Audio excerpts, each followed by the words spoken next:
हमने पिछले वीडियो में पढ़ा था कॉन्ग्रुएंट फोर्स के बारे में। उससे रिलेटेड हम अब अगला एग्जाम्पल करने जा रहे हैं।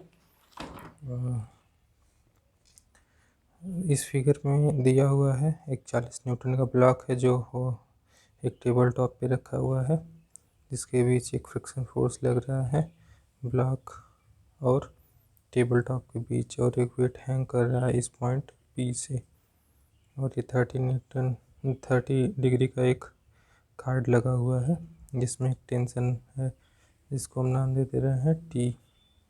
हमें कैलकुलेट करना है कि मैक्सिमम वैल्यू ऑफ लोड, इस एफ डब्ल्यू का मान बताना है। और अगला है coefficient of static friction between the block and table top. Table top और ब्लॉक के बीच में जो कोएफिशिएंट ऑफ स्टैटिक फ्रिक्शन है, मतलब कि म्यू, इसे बताना है। ये दो वैल्यू हमें कैलकुलेट करनी है सिंपली। और दिया हुआ है पहले वाले में कि गिवन फ्रिक्शन कोएफिशिएंट या friction force can not exceed 12 Newton, यानी ब्लॉक और टेबल टॉप के बीच जो फ्रिक्शन फोर्स लग रहा है वो 12 न्यूटन से ज़्यादा नहीं होना चाहिए। तो चलिए कैलकुलेट करते हैं। पॉइंट पी, ये पूरा टोटल सिस्टम जो है इक्विलिब्रियम कंडीशन में है। तो जब कोई सिस्टम इक्विलिब्रियम कंडीशन में रहता है तो कॉन्ग्रुएंट फोर्स का शर्त हम लोग पढ़े थे, sum of total force along x axis should be 0. Similarly, sum of total force along y axis should separately also be 0. तो ये पॉइंट जो टेंशन टी है यहाँ 30 डिग्री बना रहा है, इसे ये यहाँ पे भी 30 डिग्री हो जाएगा। ये टी है, टी cos 30 इन एक्स डायरेक्शन, ये हमारे पास 2x है, टी cos 30। और इस साइड है 40 न्यूटन का ब्लॉक है और फ्रिक्शन फोर्स लग रहा है इस डायरेक्शन में। तो T cos 30 minus friction force equal to 0। ये हमने इस कंडीशन से निकाला है, यानी टी cos 30 बराबर एफ एस। और हमें दिया हुआ है कि एफ एस की वैल्यू 12 न्यूटन से ज़्यादा नहीं होनी चाहिए, मतलब टी बराबर हो जाएगा, एफ एस की वैल्यू हमने रख लिया 12 बटे में cos 30।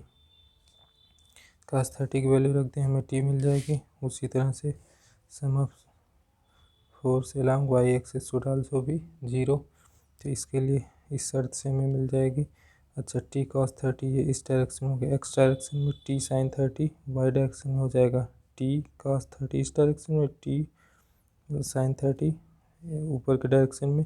और वो बैलेंस करेगा एफ डब्ल्यू को, वेट को, क्योंकि ये नीचे आ जाएगा और वो ऊपर चला गया, यानी T sin 30 minus F W equals to 0। यहाँ से मिल जाएगा हमें F W equals to T sin 30 degree. अब हम cos 30 की वैल्यू रख लेते हैं। 12 अपन cos 30 की वैल्यू है √3/2, तो ये हो जाएगा 24/√3।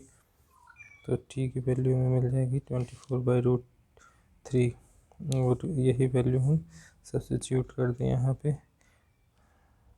T put T, we have F W equals to 24/√3 into cos 30। cos 30 की वैल्यू 1/2, 12/√3,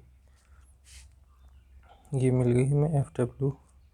तो हमने कैलकुलेट कर लिया एफ डब्ल्यू की वैल्यू। और हमें भी कब कैलकुलेट करना है coefficient of static friction between the block and table top. तो ये निकाल लेते हैं, एफ एस बराबर mu into normal force. Normal force की वैल्यू दिया है 40 न्यूटन, ये है, तो नॉर्मल फोर्स में 40 न्यूटन मिल जाएगा, यानी एन बराबर 40 न्यूटन। तो म्यू बराबर हो जाएगा एफ अपान एन। एफ की वैल्यू 12 न्यूटन, जिसकी वैल्यू 40, तो डिवाइड करेंगे तो हमें मिल जाएगा 0.3। तो इस तरह से हमने कैलकुलेट कर लिया बी को भी। Okay, thanks. अब हम अगला जो न्यूमेरिकल है अगले वीडियो में करेंगे।